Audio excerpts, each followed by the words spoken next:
Note বদল অর্থাৎ money exchange সেটা কি পুরোপুরি বন্ধ করার কথা ভাবছে কেন্দ্রীয় সরকার? যেটা জানা যাচ্ছে যে এই সম্পর্কে কোনো সিদ্ধান্ত হয়নি, কিন্তু এই ক্ষেত্রে বেশ কিছু অনিয়ম সেটা ভাবাচ্ছে কেন্দ্রীয় সরকারকে। এ বিষয়ে বিস্তারিত জানবো, আপনাদের সরাসরি নিয়ে যাব দিল্লিতে রিজার্ভ ব্যাংক অফ ইন্ডিয়ার সদর দপ্তরের সামনে। সেখান থেকে রয়েছেন কমলিকা সেনগুপ্ত। কমলিকা,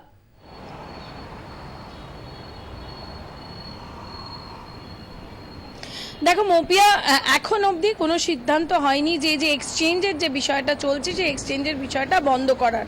কিন্তু ফিনান্স মিনিস্ট্রির সবচেয়ে বড় চিন্তার বিষয় হয়ে গেছে এই যে এক্সচেঞ্জগুলো হচ্ছে, এই এক্সচেঞ্জে বহু এমন জায়গায় কিন্তু এই কালো টাকা সাদা করা হচ্ছে এই এক্সচেঞ্জের মারফতে বিভিন্নভাবে, এমন খবর কিন্তু ফিনান্স মিনিস্ট্রির কাছে এসে পৌঁছচ্ছে। সেখান থেকে দাঁড়িয়ে আমরা যেটা জানতে পারছি যে আজকে ছুটির দিন, কিন্তু দফায় দফায় বৈঠক হচ্ছে ফিনান্স মিনিস্ট্রিতে, এবং সেখান থেকে তারা একটা প্রতিদিন যেরকম দেখা যাচ্ছে যে প্রতিদিন বিকেলবেলা একটা নতুন নোটিফিকেশন দেওয়া হচ্ছে আগামীকাল কি করা হবে।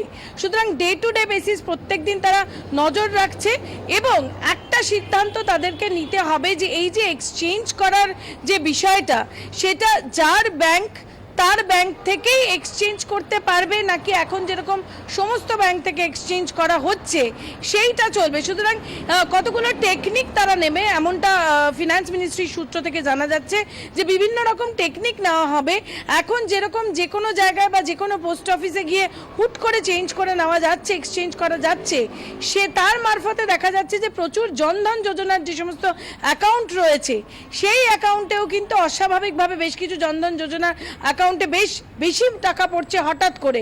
সুতরাং এই মনিটরিং সেল যেটা রয়েছে সেই মনিটরিং সেল থেকে একটা রিপোর্ট দেওয়া হয়েছে ফিনান্স মিনিস্ট্রিকে, এবং ফিনান্স মিনিস্ট্রি তার জন্য বারবার বৈঠক করছেন।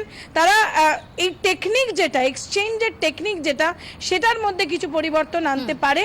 কিন্তু যেহেতু প্রধানমন্ত্রী নিজে বলেছেন 30শে ডিসেম্বর অবধি এক্সচেঞ্জ করা চলবে, সুতরাং সেখান থেকে কোনো মতেই ফিরে আসবে না। কিন্তু টেকনিকগুলো প্রতিদিন চেঞ্জ করার চেষ্টা করা হচ্ছে, যাতে যারা ব্ল্যাক মার্কেটিয়ার্স রয়েছে, যাদের কাছে কালো টাকা রয়েছে, তারা প্রতিদিন নতুন করে তাদেরকেও ভাবতে হয়, কারণ তারা একটা সিস্টেমের সঙ্গে কাস্টম হয়, সেই সিস্টেমের কিন্তু ফাঁক খুঁজে বার করার চেষ্টা করছে। যার জন্য মপি আমরা দেখছি প্রত্যেক দিন একটা করে, যেরকম আজকে রিজার্ভ ব্যাংকের সামনে আমি দাঁড়িয়ে আছি, একবার আমার সহকর্মীকে বলবো একেবারে রিজার্ভ ব্যাংকের সামনে কিন্তু ফাঁকা।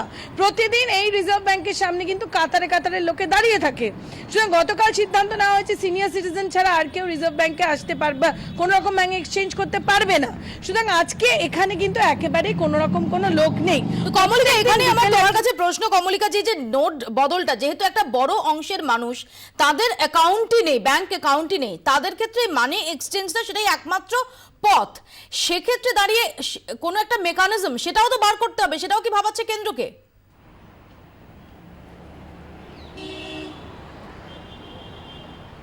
সেইটাই ভাবাচ্ছে, একেবারে ঠিক প্রশ্ন করেছো মৌপিয়া, সেইটাই ভাবাচ্ছে কেন্দ্রকে।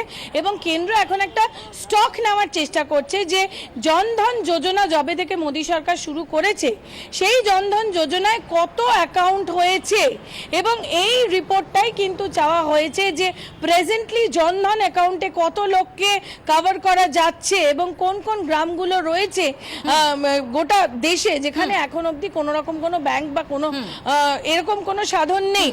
সেখান থেকেই ভাবাচ্ছে, এবং যার জন্য কিন্তু টেকনিকটা রোজ চেঞ্জ করা হচ্ছে। কমলিকা, তোমার কাছ থেকে এই সংক্রান্ত তথ্য আমরা নিতে থাকবো। কমলিকা সেনগুপ্ত আমাদের সঙ্গে সরাসরি কথা বললেন নয়াদিল্লি থেকে।